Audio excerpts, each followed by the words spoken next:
Hello and welcome back to another FPL video. The season is so close and today we're going to be looking at those key differentials that could serve you very well in Game Week 1. What do I mean by differentials? Well, we're going to be looking at players who are less than 5% owned coming into Game Week 1. I know a lot of people are looking at potentially wildcarding out after Game Week 1, so these players could really give you a nice little boost up them leaderboards for Game Week 1 because they're so lowly owned. If you're new around here, don't forget to hit that like button, hit that subscribe button, it would really help me out. And without further ado, let's get straight into it. So the first player we're looking at here is Rhys James against Brighton. Now Brighton, a side who don't really score too many goals, their main man Neil Maupay is obviously their main outlet to score goals. Now for Chelsea, with their rejuvenated attack, we can see Rhys James getting along that right hand side, crossing the ball into the likes of Werner, to the likes of Havertz, picking up plenty of assists. When he did play last season, he picked up 2 assists, but he was always finishing in kind of first, second, third for those crossing stats for the balls delivered into the box. So we could definitely see him getting plenty of attacking returns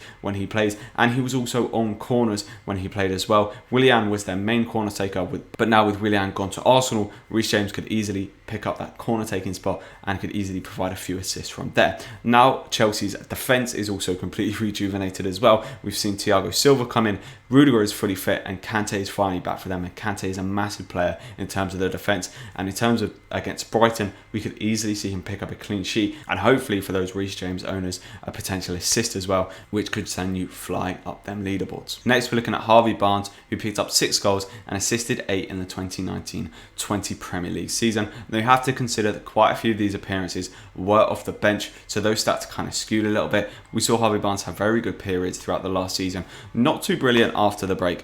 However, with Maddison out, Harvey Barnes is almost guaranteed to be playing a crucial role in that Leicester attack, and against a West Brom side that only kept 14 clean sheets in the Championship last season, we can see Harvey Barnes easily linking up with Jamie Vardy to get plenty of goals and assists. Next we have the newly signed Callum Wilson for Newcastle. He could be potentially very, very good this season. We see Ryan Fraser as well joining from Newcastle, and I'd like to highlight last season Callum Wilson didn't have the best of seasons. He scored 8 and assisted 1. However, this wasn't in the particularly best Bournemouth side. They were struggling with injuries throughout the season, and Ryan Fraser also refused to play for the majority of the back end of the season, definitely hindering the creativity in that Bournemouth side. Now Ryan Fraser has joined, we could potentially see the Callum Wilson of 2017-18 when he scored 14 and assisted 9. Those are incredible stats for a striker for a team, you know, that's below the kind of top 6, top 8 kind of level.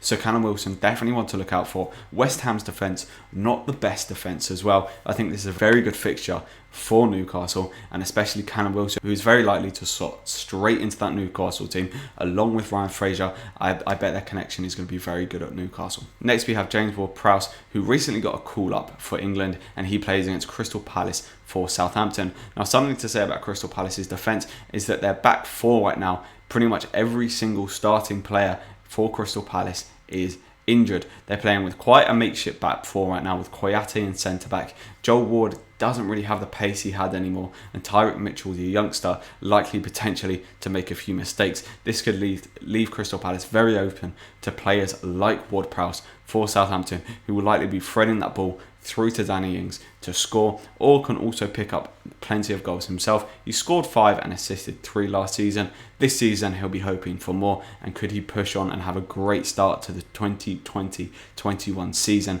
and bag a goal against Crystal Palace. And to round us off, we have the new signing Kai Havertz from Leverkusen to Chelsea, playing against Brighton. I was surprised to see that he was still so lowly owned. Maybe that's because a lot of people haven't decided to bring him in yet.